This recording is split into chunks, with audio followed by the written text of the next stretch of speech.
السلام علیکم ورحمۃ اللہ وبرکاتہ۔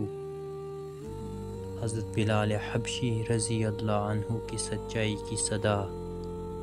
یہ کہانی ہے ایک غلام کی جسے دنیا نے حقیر سمجھا، مگر اللہ نے اتنا بلند کیا کہ اس کی آذان جنت میں گونجی۔ یہ کہانی ہے حضرت بلال حبشی رضی اللہ عنہ کی۔ حضرت بلال حبشی رضی اللہ عنہ حبشہ آج کا ایتھوپیا سے تعلق رکھتے تھے۔ رنگ سیاہ، لباس معمولی مگر دل ایمان سے چمکتا ہوا۔ وہ مکہ کے سردار امیہ بن خلف کے غلام تھے، مگر دنیا انہیں غلام کہتی تھی، اللہ انہیں جنتی صحابی کہتا تھا۔ اسلام قبول کرنا حق کی روشنی۔ جب نبی صلی اللہ علیہ وسلم نے توحید کا پیغام مکہ میں پھیلایا تو بلال رضی اللہ عنہ ان چند خوش نصیبوں میں سے تھے جنہوں نے سب سے پہلے اسلام قبول کیا، لیکن یہ قبولیت آسان نہیں تھی۔ ظلم و ستم کا آغاز۔ امیہ بن خلف کو جب علم ہوا کہ بلال مسلمان ہو گئے ہیں تو وہ پاگل ہو گیا۔ اس نے بلال کو مکہ کی تپتی ریت پر ننگا لٹایا، بڑے بڑے پتھر سینے پر رکھے جاتے اور کہا جاتا، محمد کو جھٹلاؤ، مگر بلال کی زبان پر صرف ایک لفظ ہوتا، احد احد، یعنی اللہ ایک ہے، اللہ ایک ہے۔ یہ الفاظ صرف بلال کی زبان سے نہیں، ان کے دل سے نکل رہے تھے، جنہیں سن کر فرشتے لرز جاتے تھے۔ حضرت ابوبکر رضی اللہ عنہ کی مداخلت۔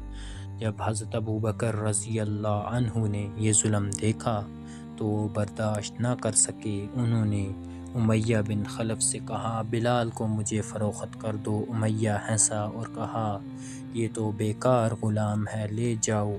حضرت ابوبکر نے مال دے کر بلال کو خرید لیا اور آزاد کر دیا۔ رسول اللہ صلی اللہ علیہ وسلم نے فرمایا، ابوبکر ہمارے آقا نے بلال کو آزاد کیا اور بلال ہمارے آقا ہیں۔ آذان کا آغاز، ایمان کی آواز۔ جب مدینہ میں اسلامی ریاست قائم ہوئی تو رسول اللہ صلی اللہ علیہ وسلم نے حکم دیا کہ نماز کے وقت آذان دی جائے، اور یہ عزت اللہ نے دی۔ حضرت بلال رضی اللہ عنہ کو ہر اذان کے وقت اللہ اکبر پورا مدینہ کانپ اٹھتا اور مؤذن بلال کی آواز دلوں کو ہلا دیتی۔ نبی صلی اللہ علیہ وسلم کے وصال کے بعد جب نبی کریم صلی اللہ علیہ وسلم کا وصال ہوا تو حضرت بلال کے دل پر پہاڑ ٹوٹ پڑا۔ انہوں نے اذان دینا چھوڑ دی، کیونکہ جب وہ اشہد ان محمد رسول اللہ کہتے تو ان کا گلا بند ہو جاتا، آنسو تھمے بغیر بہتے رہتے۔ انہوں نے مدینہ چھوڑ دیا اور جہاد میں شام چلے گئے۔